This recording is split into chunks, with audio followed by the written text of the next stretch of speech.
A má postura é realmente importante na nossa prática clínica? Temos uma relação entre a dor e a postura? Vamos ver hoje uma revisão da literatura científica.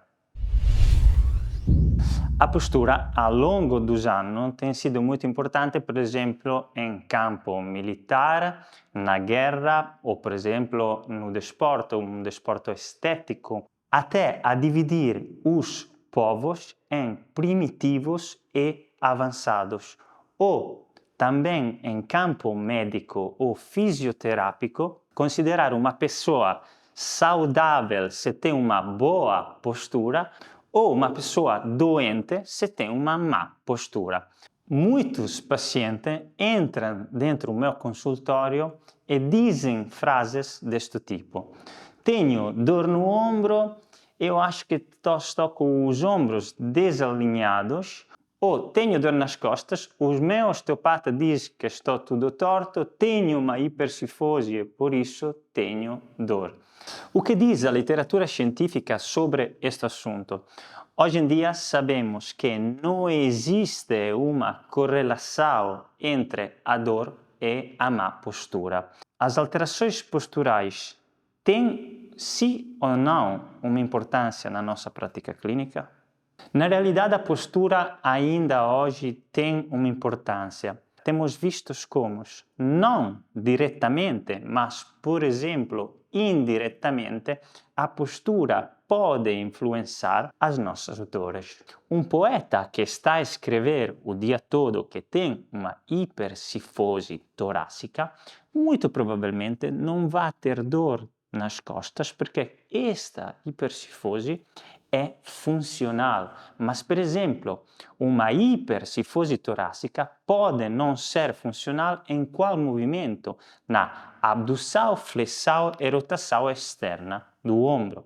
Por isso não é absolutamente funcional para uma pessoa que joga a vôlei. Mas um artigo muito interessante, Slater et al. No 2019, em que confirma como não existe uma postura correta e incorreta, mas, sobretudo, não existe uma postura correta quando estamos sentados. É muito importante mudar com frequência de posição. Ou seja, vamos dar um exemplo prático. Estou a estudar sentado por 3 horas. Em vez de ficar sentado sempre na mesma posição, posso mudar, por exemplo, a postura da coluna, da uma coluna em hipercifose, uma coluna em extensão. Ou também posso mexer a coluna enquanto estou a estudar. Slater também confirma como as assimetrias posturais não são causa de dor e também são simplesmente uma mudança do nosso corpo que adapta-se ao mundo exterior.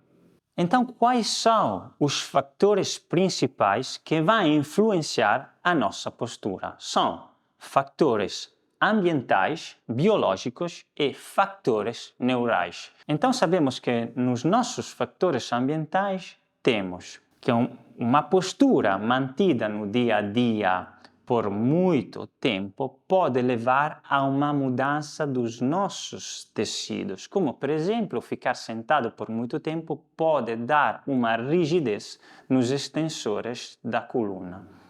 E também sabemos que um movimento repetitivo, que faz sempre o mesmo movimento por muito tempo, pode dar, por exemplo, uma laxidão ligamentar na cápsula anterior e, por consequência, uma hipermobilidade em flexão, abdução e rotação externa do ombro.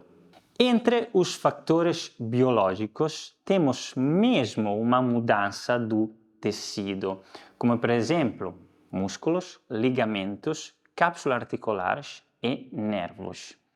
Todos estes podem ser modificados como, por exemplo, os músculos podem subir uma hipotrofia ou uma hipertrofia. Uma hipotrofia temos quando o músculo não tem uma suficiente performance no seu trabalho e uma hipertrofia temos quando temos uma carga sobre estes músculos que pode dar por consequência um aumento de força e estabilidade articular.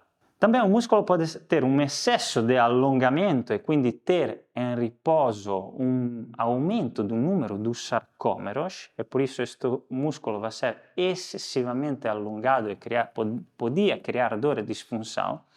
Ao mesmo tempo, pode ser um músculo excessivamente encurtado perché non recebe un allungamento dinâmico e por isso pode sempre criar disfunção. Os fatores neurais que são ligados à bagagem motora e à programação do movimento a um nível do sistema nervoso central, isso ocorre sempre em resposta aos fatores ambientais, ou seja, depende o que é que fazemos no nosso dia a dia. Por exemplo, se somos pessoas sedentárias, e por sedentárias significa pela ciência que não fazemos entre 8.000 e 10.000 passos por dia, por exemplo, que ficamos muito tempo sentados, não temos com certeza uma boa bagagem motora e podemos ter uma predisposição a ter este tipo de alterações. Ou seja, alteração da neuroplasticidade, informação reduzida e alterada a nível central, limitação no conhecimento motor e do esquema motor, desequilíbrio no recrutamento dos músculos agonistas e antagonistas. Diminuição da sensibilidade sinestésica, por exemplo, a capacidade de manter a cervical numa certa posição ou a coluna lombar numa certa posição. Diminuição no tempo de latência da contração muscular dos músculos profundos da coluna lombar. O que é que podemos resumir? A postura é importante sim, mas já não faz sentido ver a postura só em estático. É muito melhor avaliar uma postura mais em dinâmico e, sobretudo, segundo quais são as atividades no dia a dia do nosso paciente, por exemplo, atividade motora ou o trabalho que ele faz.